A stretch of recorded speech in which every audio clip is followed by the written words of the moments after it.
Okay, another area that's essential to the ethics of artificial intelligence is a look directly at algorithms. So this is the ethics of algorithms, or as I've taken to call it more recently, algorithms and society. So the ways that algorithms are changing, shaping society. We have our fundamental values, as always, to think about. And what you do is you think about how algorithms are shaping us and how any of those implicate one or more of these values. Okay, so algorithms and society, or the ethics of algorithms, stands apart from other disciplines, right? Data ethics is more of an examination into the inputs of systems. Machine learning ethics is more thinking about the systems themselves, looking at issues of bias and accountability. Algorithms in society, this examination, what I mean by that is we're looking at how the algorithms are used, how they're showing up and changing society. And I think they're doing that in at least three really important ways, three ethically heavy, significant ways. One is that they attempt to classify us. Another is that they attempt to persuade us. And a third is that they collaborate with us. So let me just give you a sense of the major problems in each of these categories. Okay, so in classification, so what happens is algorithms are attempting to put us into categories. They're trying to sort us and say, you're this, you're that, you're a potential criminal, you're a bad credit risk, you will be a good employee or someone we want to hire, right? So people are in different categories. One is just the systematic barriers of it. So when there's when the system treats you unfairly for various reasons, when it flags your data, and that happens many times in a way that's not fair to you. It could be something that you don't control about yourself. It could be poor attempts at classification, but those create systematic barriers, and so that's one big area. Another area is what it does with perception. So this is a problem that we've known about for a little while, but I think most people, it still surprises most people, that when you are sorted into a category, people oftentimes tend to treat you differently, even without them knowing it. Okay, so if you are classified as the star employee or as a potential criminal, and some system says, hey, this person, we have a predict 8 out of 10 that they're going to do this or be this or whatever. The people that know that prediction subconsciously can start treating you differently. And so that's a major thing that I'm worried about how society will be reshaped as people are sorted into categories by these systems. And the third problem is related to it, but not only does it affect people's perception of you when you're known to be sorted into a category, but affects your perception of yourself. Those are all issues that have always been, they're all variations of profiling, which is an old problem, but they're all significantly worse in the age of AI, right? They go through these systems that make them seem like they're using technology, and so these predictions are like somehow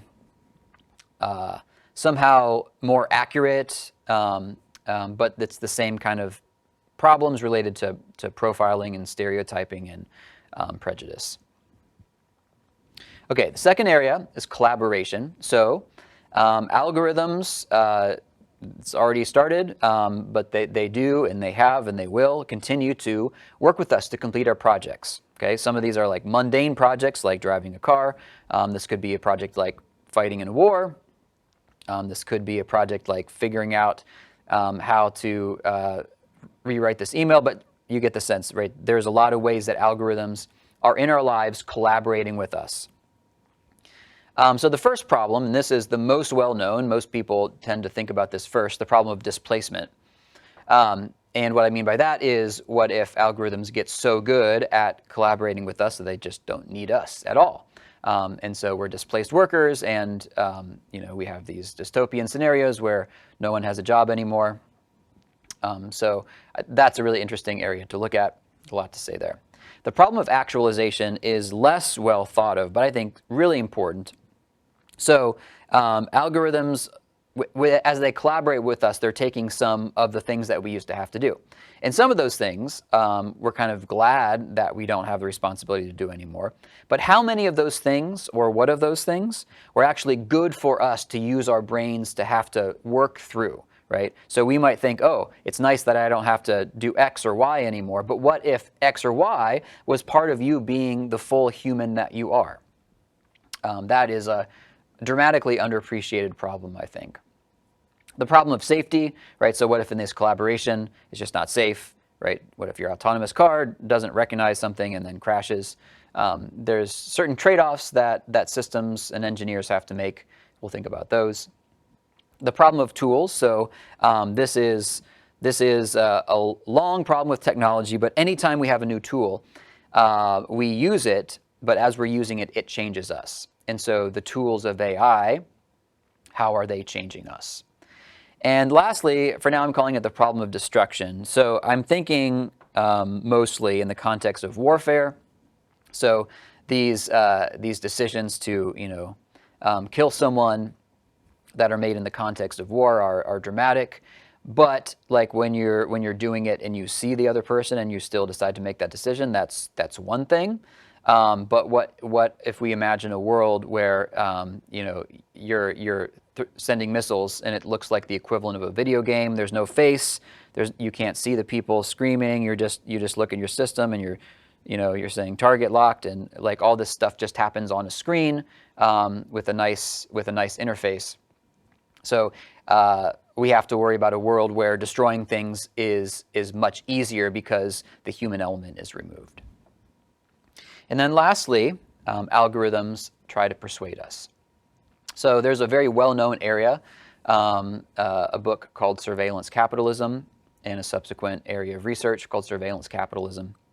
So the idea here is that algorithms are learning not just information about us, but our actual subconscious, like habits, activities, desires, like the things we do that we don't even think about we do. And they can use this to improve our lives, right? But it's also a kind of, it can easily turn into manipulation, right? Originally, it's going to come in the context of like making it easier to sell us things, but then we have to worry about the manipulation piece. All of these we have to worry about the manipulation piece. That's always the case, right? Is it persuasion or is it manipulation? I take it that we can all agree that persuasion is both necessary and healthy, but it's not so necessary, or it's not healthy when it becomes manipulative. And the difference between persuasion and manipulation is very, very difficult to understand. So this certainly happens in the case of algorithmic nudging. So nudging is a word that you might recognize if you know something about economics, behavioral economics. So we can put nudges into various systems that help people, kind of nudge people to do the right thing. But those nudges are supposed to be easy to say no to. And now that we have algorithms nudging people, we might worry that they're becoming manipulative. And then, obviously, the problem of, we can just call it fake news, right? So disinformation, misinformation, that is threatening to destroy our society pretty deeply. So that is a really important thing that we'll need to worry about. So every like individual problem is something that I'll eventually make a video about. Those videos should be available now, actually. And backing back out, you can see how algorithms themselves, we're not thinking about the inputs anymore. We're not thinking about data. We're not thinking about the models themselves. We're not thinking about enhancements or changes to the human being so much, but we're thinking about how algorithms are reshaping our society.